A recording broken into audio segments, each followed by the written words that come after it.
Keempat, kita akan membahas tahapan audit yang pertama, yaitu mengenai perencanaan audit. Nah, di dalam perencanaan audit ini, saya akan memakai bukunya Ahrens, yaitu di chapter 6 dan chapter 7, mengenai perencanaan audit, materialitas, dan resiko. Oke, nah sekarang di sini kita harus tahu dulu ya, kenapa sih harus dilakukan perencanaan audit gitu kan. Nah, perencanaan audit itu dilakukan agar si auditor mampu mendapatkan cukup bukti yang kuat dengan kondisi yang ada gitu. Jadi supaya dengan adanya perencanaan si auditor bisa mengumpulkan bahan bukti yang kuat dengan kondisi yang ada. Nah, lalu dilakukan perencanaan itu biar nggak out of budget gitu. Jadi biar biaya auditnya itu tetap terjangkau. Nah, terus yang ketiga adalah untuk mencegah kesalahpahaman dengan klien gitu. Jadi dilakukan perencanaan biar auditor tuh tahu gitu si klien ini maunya apa, jadi bisa menemukan titik temu antara si auditor dengan si klien. Nah, dalam merancang si pendekatan audit dan dalam melakukan perencanaan audit itu ada 4 tahap ya.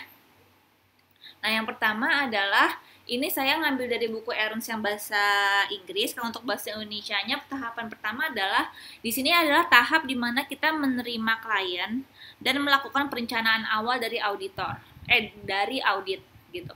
Terus yang kedua adalah di dalam tahap perencanaan ini kita harus mengetahui bisnis klien, harus mengerti bisnis klien dan industrinya. Lalu yang ketiga adalah kita harus menilai resiko dari si bisnis klien tersebut. Nah, yang keempat adalah kita harus melakukan prosedur analitis atau analisa. Jadi prosedur analitis itu sejenis kayak analisa laporan keuangan gitu, supaya kita lebih mengetahui laporan keuangan perusahaan tuh kita analisa biar kita bisa lebih tahu gitu kira-kira ini ada yang aneh apa enggak di dalam laporan keuangannya. Nah, untuk yang keempat, bagian materialitas dan kita itu harus menentukan berapa materiality sama resiko-resiko, dan kita harus memperhitungkan resiko-resiko yang ada di klien gitu. Nah, ini untuk pertemuan keempat ini kita akan membahas yang 1, 2, 3, dan 4 ya. Jadi sampai kita ngeset materiality sama kita menentukan berapa sih resiko audit yang dapat diterima dan berapa resiko bawaannya gitu. Untuk yang selanjutnya itu kita akan membahas di pertemuan berikutnya. Oke. Nah, yang pertama itu kan kita kan harus menerima klien ya kan, dan melakukan perencanaan dari si audit gitu. Nah, dalam menerima klien ini itu tuh ada 4 yang harus kita perhatikan gitu kan ya. Yang pertama adalah penerimaan dan keberlanjutan klien. Nah, di sini kita tuh pertama-tama kita harus memutuskan nih, kita tuh harus menerima klien ini apa enggak sih gitu, atau enggak misalnya kalau kliennya adalah klien lama itu kita harus mengaudit dia lagi apa enggak sih gitu. Nah, kalau misalnya klien baru itu penerimaan itu lebih susah dibandingkan klien yang lama. Kenapa? Karena kan kita kan berarti kan harus survei ulang ya, karena kita kan harus survei dari awal gitu loh. Nah, ini klien kayak gimana, internal kontrolnya kayak gimana gitu kan, strategi manajemennya kayak gimana gitu. Nah, kalau misalnya klien baru gitu, buat kita adalah klien tahun pertama istilahnya, kita itu harus ngecek nih, dia itu sudah pernah diaudit apa belum. Kalau misalnya dia sudah pernah diaudit, kita harus berhubungan dengan auditor sebelumnya gitu. Nah, biasanya itu kita tuh kayak ada ngirim surat keberatan profesi yang menyatakan bahwa klien Anda gitu sekarang diaudit oleh KAP kami gitu loh.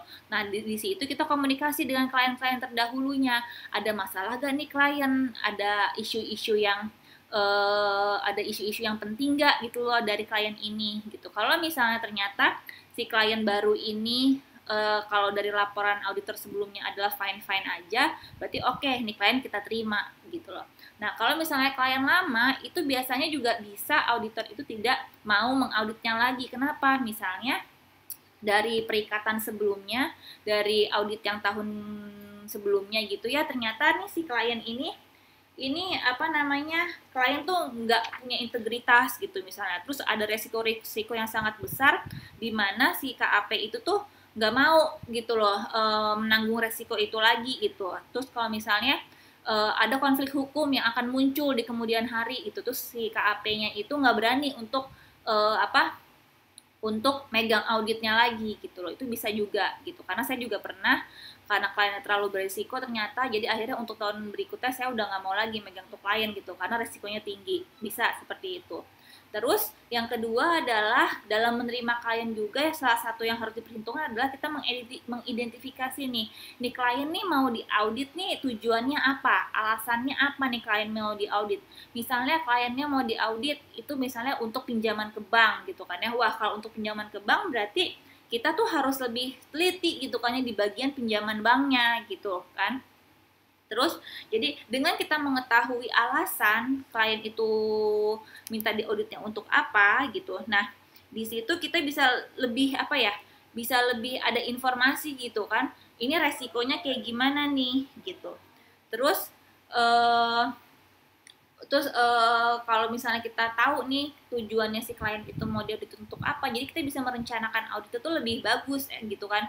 Jadi kalau misalnya yang tadi saya bilang, kalau misalnya wah ini untuk pinjaman bank, kalau untuk pinjaman bank berarti kemungkinan dia akan ngegede-gedein, ya kan, dia akan ngegede-gedein labanya. Berarti kita harus ngelihat nih, entah si revenue-nya bisa jadi gede-gedein atau si pendapatannya bisa jadi kecil-kecilin sama klien. Jadi kita tuh bisa merencanakan auditnya itu lebih spesifik.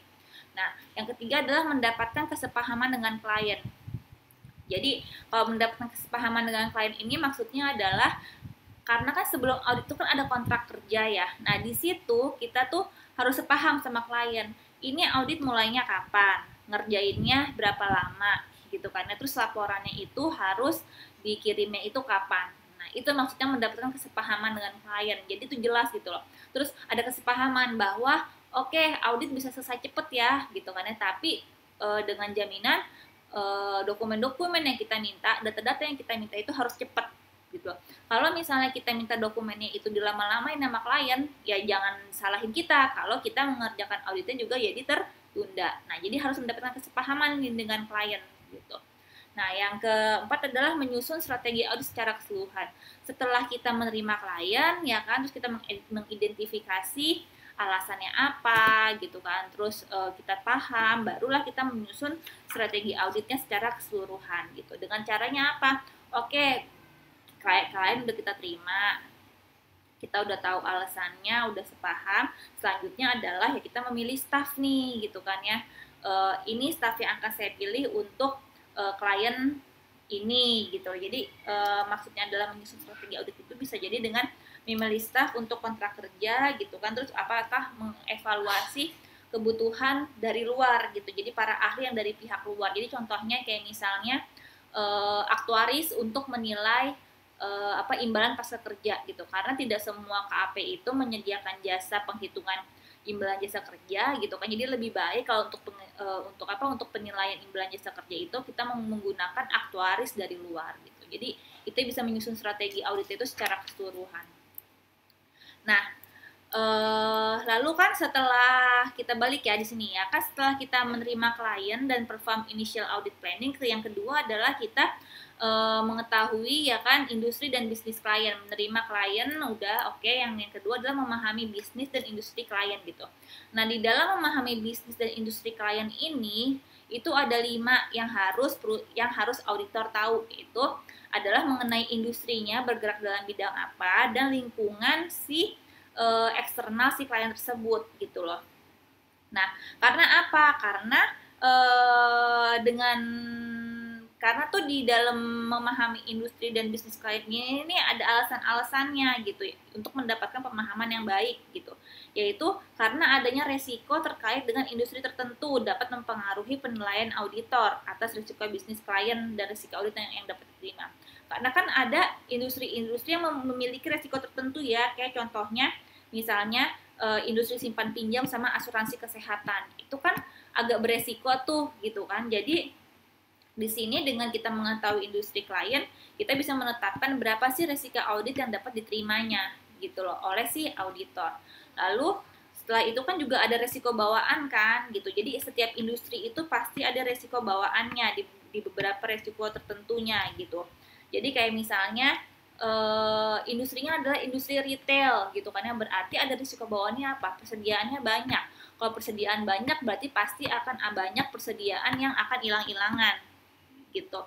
Terus kenapa juga kita harus mengetahui industri? Karena ada beberapa industri itu memakai standar-standar akuntansi yang berbeda-beda gitu kan. Kayak misalnya asuransi pakai standar akuntansinya beda, perbankan standar akuntansinya beda gitu. Makanya itulah sebabnya kita harus mengetahui industri dan lingkungan eksternal dari si perusahaan. Yang kedua adalah dalam memahami industri itu adalah kita harus tahu nih operasi sama proses-proses bisnisnya perusahaan gimana gitu kan ya. Jadi kita harus kayak misalnya kita survei dulu, kita kunjungin kantornya, kita lihat nih bagian keuangannya seperti apa. Apakah kita lihat apakah bagian kasir sama bagian pencatatan tuh dipisah. Terus gimana dia dalam mengelola dokumennya gitu kan ya.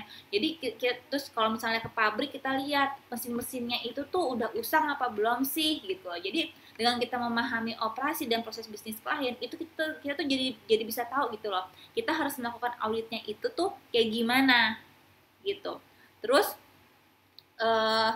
kalau dengan kita terus selain kayak misalnya mengunjungi kantor atau mengunjungi pabrik, bisa juga kita mengidentifikasi pihak-pihak yang memiliki hubungan istimewa gitu loh.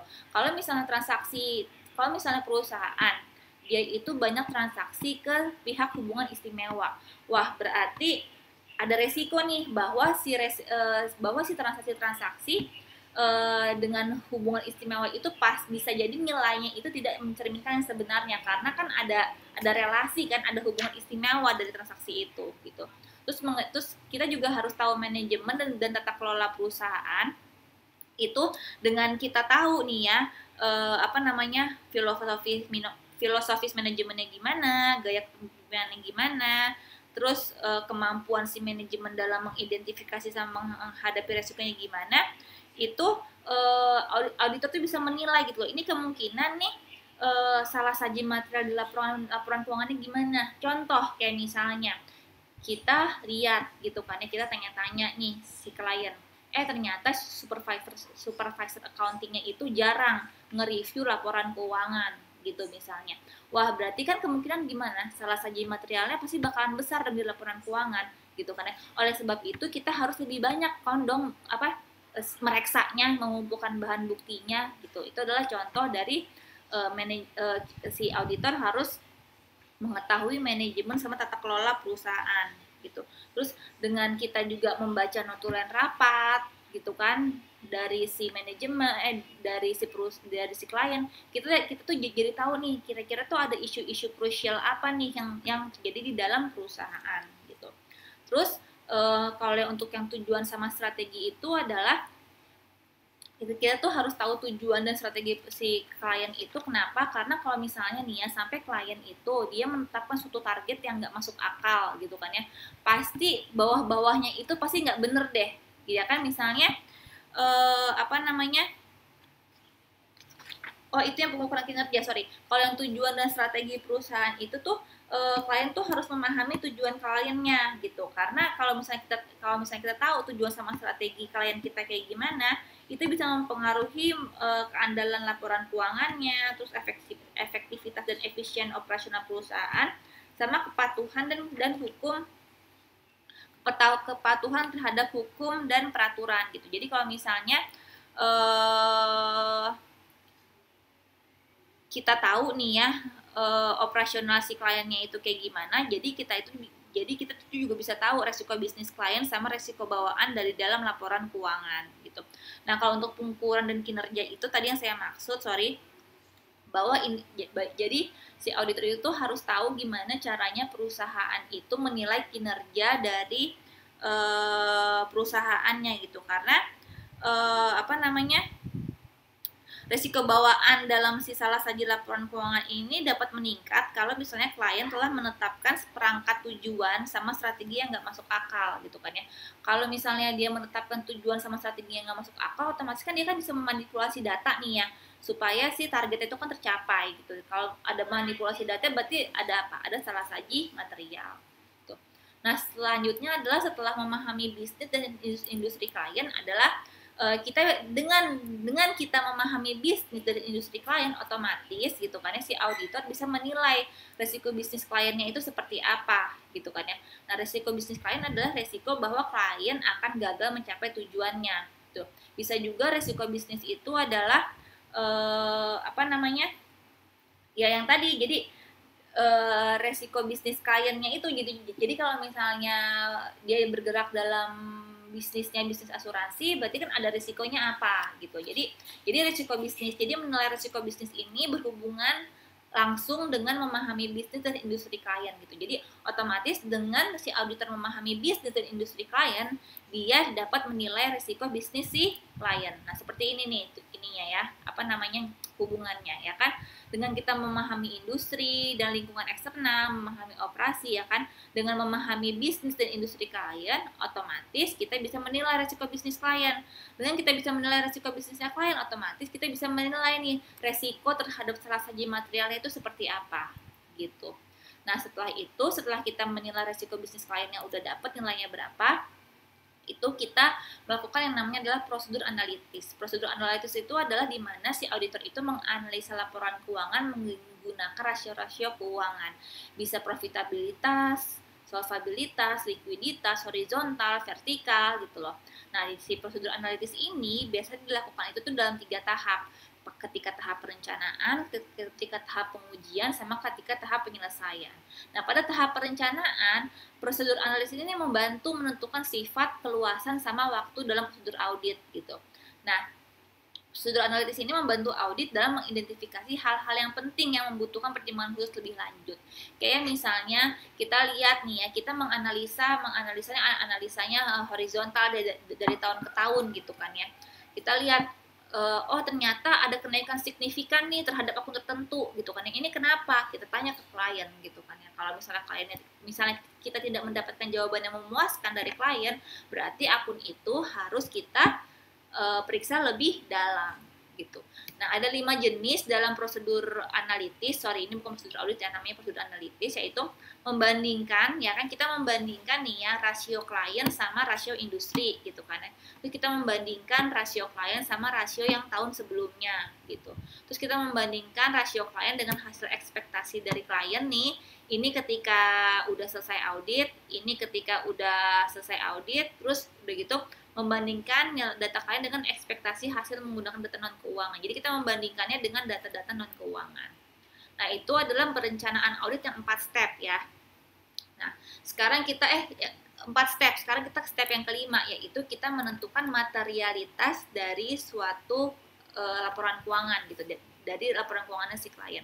Apa sih sebenarnya materialitas itu? Materialitas itu adalah besar nilai yang dapat mempengaruhi pengambilan keputusan karena adanya salah saji atau penghilangan sebesar nilai tersebut. Jadi materialitas itu adalah batasnya. Jadi misalnya gini, kalau misalnya jadi materialitas itu adalah salah saji yang bisa ditolerir lah gitu istilahnya. Jadi kalau misalnya kliennya nilai asetnya adalah 100 juta misalnya, ya kan, kita menetapkan materialitasnya itu adalah misalnya 100.000 gitu. Jadi kenapa materialitas itu harus ditentukan? Yang di awal audit itu pasti akan ada yang miss, karena kita kan bekerjanya itu kan menggunakan sampel. Nah, materialitas itu ditentukan ada sebagai batas maksimum salah saji yang bisa ditolerir gitu loh.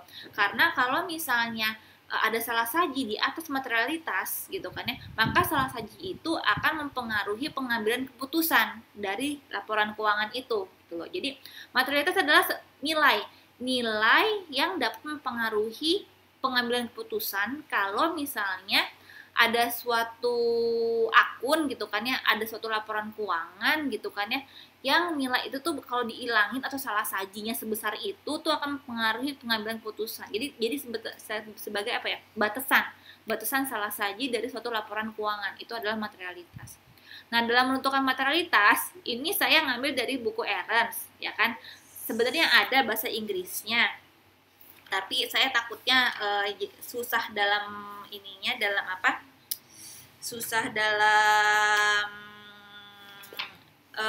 nangkepnya gitu kan. Yang pertama adalah kita harus menetapkan pertimbangan materialitas awal. Jadi itu biasanya sih ya, menurut pengalaman saya, setiap KAP itu mempunyai standar yang berbeda-beda dari materialitas gitu loh. Nah, ini biasanya tuh udah ada standarnya. Oke, materialitas terhadap laporan keuangannya itu totalnya nih ya, misalnya adalah 10% dari total aset. Nah, itu gimana 10%? Itu adalah adjustment, bukan adjustment, pertimbangan gitu, estimasi itu. Nah, setelah kita menentukan materialitas awalnya berapa, kita menentukan nih mengalokasikan pertimbangan materialitas awal ke setiap bagian pengauditan. Nah, ini namanya adalah, kalau bahasa Inggrisnya adalah performance materiality, salah saji yang dapat ditoleransi gitu. Nah, ini bisa kalian baca di halaman 262 buku R, salah saji yang dapat diterima gitu loh. Jadi kalau misalnya salah satu yang dapat diterima ini untuk di tiap akun nih beda-beda biasanya ya. Jadi kalau misalnya untuk laba rugi, salah satu yang bisa diterimanya misalnya adalah 10% dari materialitas awal gitu. Terus kalau untuk yang di bagian raca biasanya nilainya misalnya 5% dari materialitas awal gitu. Nah, materialitas ini itu biasanya sudah ada rumusannya. Apalagi kalau di KAP The Big Four itu udah ada sistemnya yang menghitung gitu kan. Jadi kita cuma tinggal masukin misalnya total asetnya berapa gitu. Kayak misalnya laba ruginya berapa, pendapatannya berapa, nanti udah seret aja gitu. Terus nanti udah ketahuan deh nih overall materiality-nya berapa, performance materiality-nya berapa, tolerable amount-nya berapa, itu udah kehitung semua. Jadi udah pakai sistem gitu. Tapi intinya adalah kalian harus mengetahui materialitas itu apa konsepnya. Nah, itu adalah batas salah saji material gitu. Nah, selanjutnya adalah kita ke resiko. Nah, ini resiko nih yang agak-agak menurut saya sih agak-agak susah ya gitu. Nah, kenapa harus ada resiko gitu kan ya? Di sini kan auditor menerima beberapa level resiko dan ketidakpastian dalam menjadi fungsi audit gitu kan ya. Jadi kan yang namanya audit itu kan nggak bisa sempurna ya kan, pasti ada resikonya gitu kan, karena kan seperti saya bilang dia tidak mutlak benar gitu, hanya wajar, berarti kan ada resiko gitu. Nah, sebagian besar resiko yang dihadapi auditor adalah sulit untuk mengukur gitu. Ini kira-kira resikonya berapa tuh susah gitu dan membutuhkan pertimbangan yang besar gitu. Nah, di sini ada namanya model risiko audit ya kan.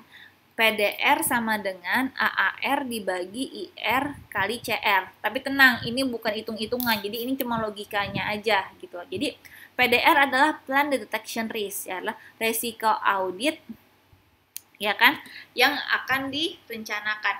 Resiko deteksi audit yang direncanakan itu bahasa Indonesianya ya kan, plan detection risk, mendeteksi nih resiko gimana bahan bukti bisa mendeteksi adanya salah saji material. Nah, ada namanya accessible audit risk, yaitu resiko audit yang dapat diterima. Ini adalah resiko di mana audit dapat menerima adanya salah dalam mengaudit gitu. Nah, kalau inherent risk adalah resiko bawaan, kalau control risk adalah resiko pengendalian. Nah, rumusnya adalah PDR sama dengan AAR dibagi IR kali CR. Jadi PDR ini tergantung dari AAR, IR, sama CR. Kalau nilai AAR, IR, sama CR nggak ada, kita nggak bisa tahu PDR-nya itu berapa gitu. Nah, ini satu-satu nih jenis resiko ya. Ada yang namanya resiko deteksi yang direncanakan atau plan detection risk. Adalah resiko di mana bukti audit untuk suatu bagian gitu. Jadi bukti audit yang kita kumpulin nih ya, tidak mampu mendeteksi salah saji yang melebihi salah saji yang dapat diterima gitu. Tidak mampu mendeteksi salah saji yang melebihi materiality gitu misalnya ya. Nah, resiko deteksi direncanakan bergantung pada resiko bawaan, pengendalian, sama resiko audit yang dapat diterima. Yang tadi saya bilang gitu kan ya. Dia bergantung dengan 3 resiko yang lain gitu kan. Acceptable audit risk, inherent risk, sama control risk. Nah, resiko deteksi yang direncanakan, plan detection risk itu menentukan jumlah bukti yang direncanakan dikumpulkan oleh auditor gitu. Di mana bukti audit berbanding terbalik dengan resiko deteksi yang direncanakan. Jadi misalnya gini, perusahaan plan detection risk-nya itu rendah gitu kan ya. Jadi apa namanya, bahan bukti itu tidak mampu mendeteksi salah saji itu adalah rendah ya. Jadi bahan bukti tidak dapat mendeteksi salah saji itu adalah rendah. Jadi otomatis gimana? Auditor bisa lebih leluasa ya kan dalam menentukan jumlah bukti yang direncanakan gitu. Nah, terus kalau misalnya inherent risk adalah resiko bawaan. Inherent risk itu adalah resiko bawaan dari suatu akun gitu misalnya. Kayak misalnya AR, resiko bawaannya itu apa? AR itu resiko bawaannya adalah tidak dapat tertagih. Inventory, resiko bawaannya apa? Inventory itu resiko bawaannya itu adalah rusak atau hilang. Itu ada contoh dari resiko bawaan. Nah, resiko bawaan ini berbanding terbalik dengan detection risk. Jadi kayak misalnya gini, kalau misalnya resiko inherent risk-nya itu tinggi, ya kan, kalau misalnya itu resikonya tinggi nih, resiko salah sajinya tinggi nih gitu kan. Berarti kan resiko bahwa si bahan bukti itu tidak mampu mendeteksinya itu rendah kan gitu. Jadi resiko bahan buktinya itu tidak dapat mendeteksi. Berarti rendah. Ya enggak? Jadi kalau misalnya dia resikonya tinggi, ya kan resiko salah sajinya itu tinggi, resiko bahwa bahan buktinya ini nggak bisa mendeteksinya itu tuh rendah gitu. Jadi pasti bisa kedeteksi nih gitu. Ya enggak? Resiko bahan bukti tidak dapat mendeteksinya itu rendah. Berarti apa? Ya kan? Berarti apa? Bahan buktinya dapat mendeteksi salah saja berarti tinggi kan? Gitu. Ngerti ya? Jadi berbanding lurus dengan resiko bawaan berbanding lurus dengan resiko bawaan berbanding terbalik dengan resiko deteksi yang direncanakan dan berbanding lurus dengan bukti audit. Sorry, ini saya salah. Dan berbanding lurus dengan bukti audit. Bentar ya, ini saya ganti aja deh daripada kalian. Dengan bukti audit.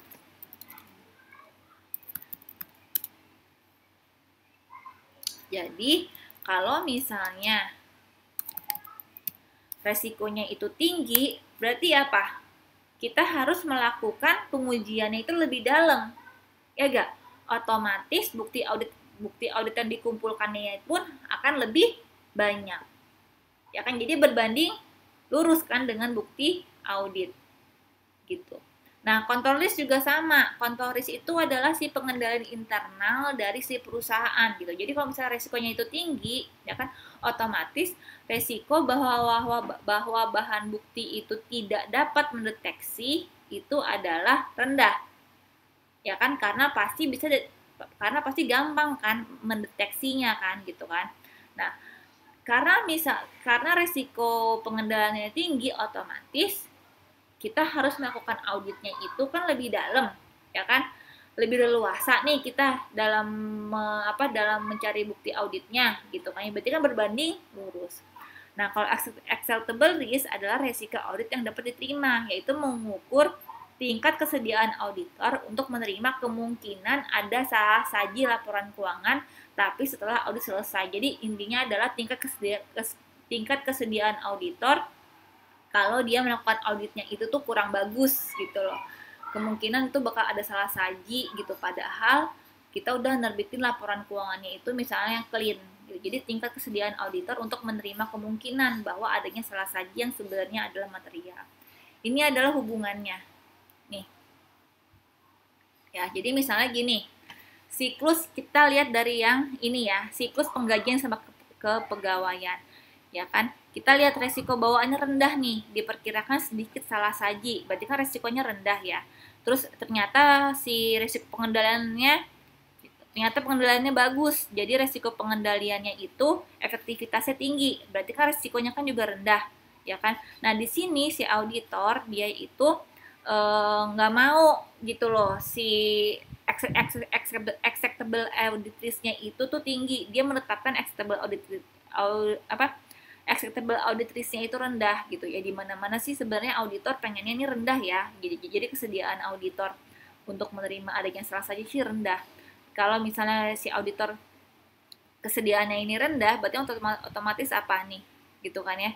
Resiko deteksi yang direncanakannya itu akan tinggi ya kan. Di sini rendah ya kan.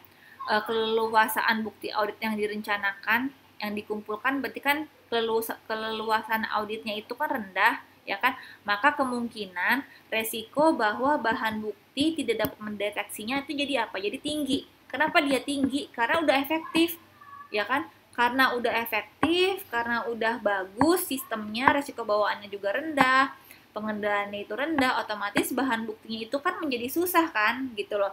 Jadi apa namanya, bahan bukti dapat mendeteksi adanya salah saji material itu kan jadinya kan rendah kan gitu kan. Jadi kan resikonya itu kan jadi tinggi nih bahwa si bahan bukti auditnya itu dapat mendeteksi adanya salah saji gitu loh. Tidak dapat, jadi resikonya itu menjadi tinggi ya kan, plan detection risk, resiko deteksi yang direncanakannya itu tinggi ya kan, karena si bahan buktinya itu susah gitu dalam mendeteksi adanya salah saji material gitu. Nah sekarang di sini kalau misalnya persediaan, dia kemungkinan banyak salah saji, berarti kan resikonya tinggi nih ya, inherent risk-nya, control risk-nya tinggi. Kalau misalnya resikonya tinggi ya kan, berarti gimana? Berarti kan resiko si bahan buktinya itu nggak bisa mendeteksi adanya salah saji, jadinya rendah dong ya kan, karena pasti gampang nih mendeteksinya gitu kan ya. Nah karena si inherent risk sama control risk-nya itu tinggi, dan auditor itu menetapkan bahwa dia tidak bersedia gitu loh, dia mau resikonya rendah dalam menerima kalau dia bakalan salah dalam menerbitkan laporan audit gitu. Otomatis bahan buktinya pun ya kan yang dikumpulkan pun harus gimana, harus keleluasaannya lebih tinggi ya kan. Jadi resikonya, jadi bahan bukti yang dikumpulkan itu kan juga harus lebih banyak gitu kan ya, karena kan bukan bahan bukti ya, jadi bahan bukti itu sebetulnya adalah sama saja seperti pemeriksaannya gitu. Pemeriksaan yang dilakukannya pun akan lebih banyak, berarti kan bahan bukti yang dikumpulkan pun akan lebih tinggi gitu kan, karena si resiko bawaan sama pengendaliannya itu kan tinggi gitu. Oke, saya ulang ya, saya takut dibaca bingung nih. Jadi misalnya gini, ada suatu perusahaan gitu kan, inherent risk-nya sama control risk-nya tinggi gitu kan, salah satunya tinggi terus nggak efektif, terus auditor menetapkan nih, saya nggak mau ngambil resiko, nanti saya salah nih dalam menerbitkan suatu opini audit gitu kan ya. Nah berarti gimana, karena dia inherent risk-nya tinggi, control risk-nya tinggi, otomatis pemeriksaannya akan lebih dalam, pemeriksaannya akan lebih banyak, otomatis bukti yang akan dikumpulkan akan lebih banyak gitu kan ya. Terus resiko bahwa bahan buktinya itu tidak dapat mendeteksinya akan rendah, karena pasti akan banyak nih yang kedeteksi gitu kan ya. Jadi resiko bahwa bahan bukti tidak dapat mendeteksi adanya salah saji adalah rendah. Karena apa? Karena akan banyak nih yang dapat dideteksi oleh si bahan bukti kita gitu kan. Karena kan kita kan melakukan pengujiannya itu kan lebih dalam. Nah misalnya itu yang untuk yang siklus penggajian sama kepegawaian, inherent risk-nya rendah, udah oke ya kan, control risk-nya rendah, udah oke nih si klien. Terus otomatis auditor oke, dia bilang berarti kalau untuk siklus ini auditor menetapkan bahwa acceptable audit risk itu bakal rendah ya kan. Tapi karena si inherent risk sama control risk-nya ini udah bagus gitu kan ya, otomatis apa? Ya kita melakukan auditnya yang nggak usah sedalam kalau resikonya dia tinggi kan. Ya udah kita melakukan pemeriksaan, mengumpulkan bahan bukti auditnya itu dikit aja gitu. Otomatis apa? Gitu kan ya. Karena apa? Karena berarti kan resiko bahwa bahan bukti tidak dapat mendeteksi adanya salah saji menjadi tinggi. Ya, resiko bahan bukti tidak dapat mendeteksi menjadi tinggi. ya. Jadi antara resiko bawaan sama resiko pengendalian ini dia adalah berbanding terbalik. Oke. Nah, di sini adalah yang tadi nih, hubungan antara resiko dengan bukti audit. Nah, resiko bawaan itu bisa kita nilai dari mana gitu kan, dari sifat bisnis kliennya yang tadi kan, hasil audit sebelumnya, kontrak kerja pertama atau kontrak kerja lanjutannya, transaksi yang tidak rutin, penilaian diperlukan. Jadi ini adalah faktor-faktor yang dapat menentukan berapa resiko bawaan dari si klien. Nah, kalau untuk resiko pengendalian, itu bisa kita lihat dari efektivitas sama pengendalian internalnya, sama tingkat keyakinan yang direncanakannya. Jadi, auditor itu hanya bisa high low gitu aja gitu. Nah, resiko audit yang dapat diterima itu gimana cara auditor menentukannya? Lihat dari tingkat ketergantungan para pengguna eksternalnya. Kalau misalnya ternyata eksternalnya itu banyak sekali yang tergantung dengan si laporan keuangan ini, otomatis pasti auditor pengen acceptable audit risk-nya itu adalah rendah. Kenapa? Dia nggak akan mau gitu loh mengeluarkan laporan audit yang salah gitu kan ya, karena banyak orang tergantung dari si laporan keuangannya ini gitu loh.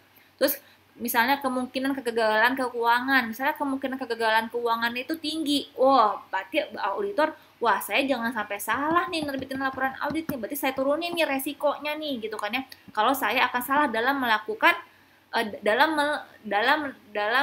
memberikan opini gitu. Nah, hubungannya gimana nih gitu kan antara bukti audit yang kayak tadi.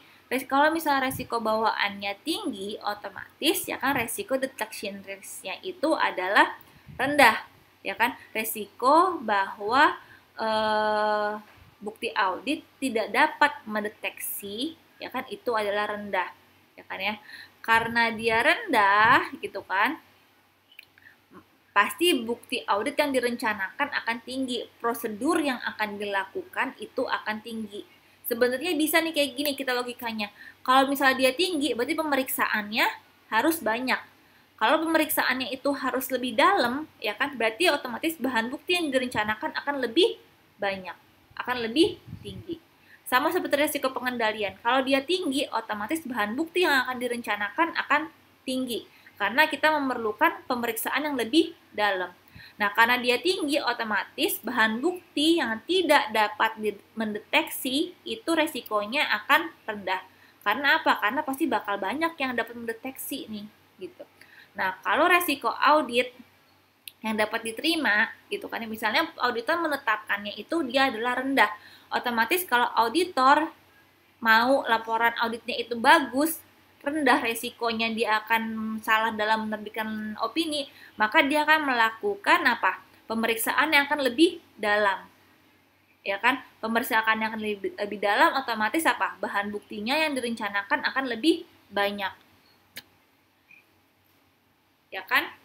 Gitu. Nah, kalau untuk misalnya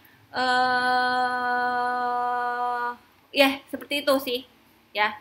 Nah, jadi di sini ada nih relationship-nya ya kan.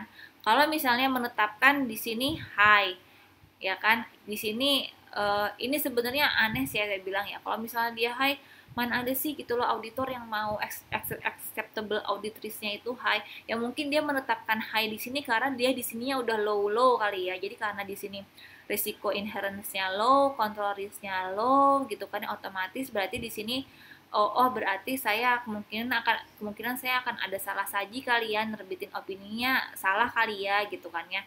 Otomatis kan mungkin karena di sini udah low gitu kan ya.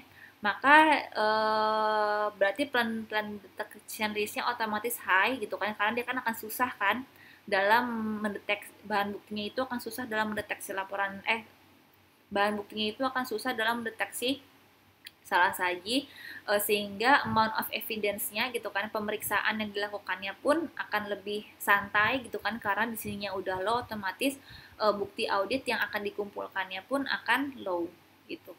Ya, ini sebenarnya logika sih. Gitu.